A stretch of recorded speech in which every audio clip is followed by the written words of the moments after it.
Hello, and welcome to the Paybox Landlord Interface tutorial series. In this video, we'll be looking at how to add a master code for one of your prepaid Paybox devices. First, we'll create a new prepaid. Then, we put in our own email address.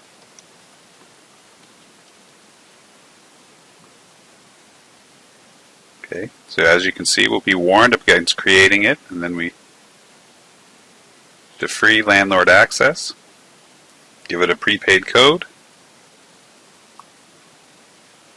right? And now this code never expires, so use with caution.